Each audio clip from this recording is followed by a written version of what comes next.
Cái đen chăng? Rồi em em không?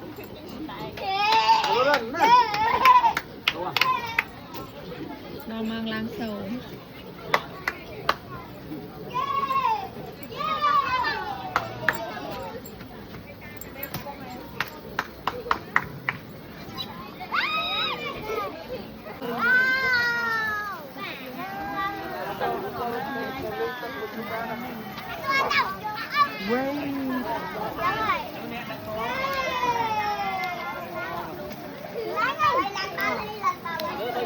Không đưa cái animal farm đấy đi nè.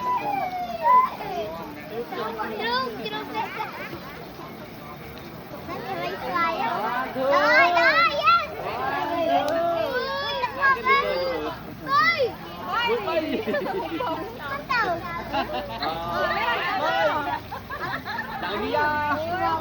Đi ra, đi ra. Út út ơi. Cháu ơi, cháu ơi. Út con ơi, nói.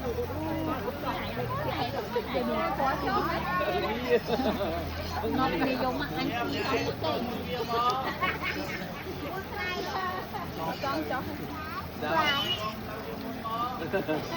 Mẹ tập ngon lương không? Ê! Có là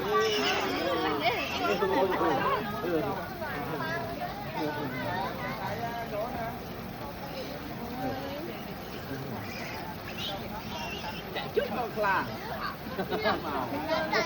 cháu. Ôi trời quý này, đừng có.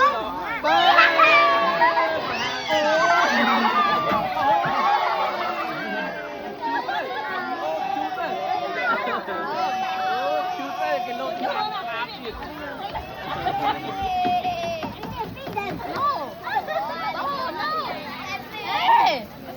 Bố cái ăn cái đấy á con. Bố đi nhắn cho con ăn cái gì.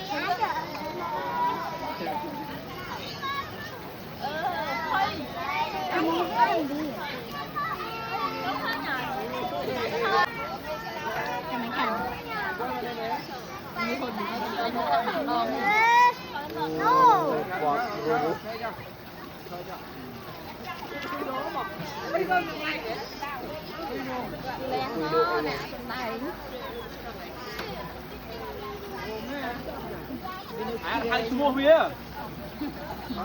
Hãy mua bia bông với màu.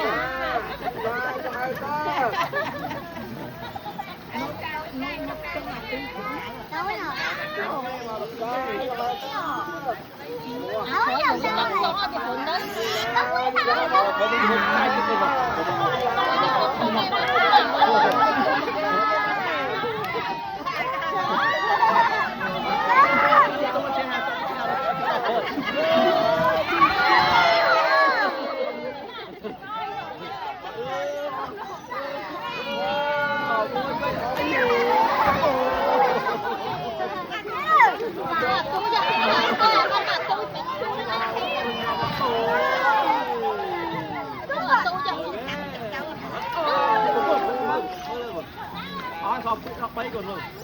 Ơi, thằng chơi. Bye.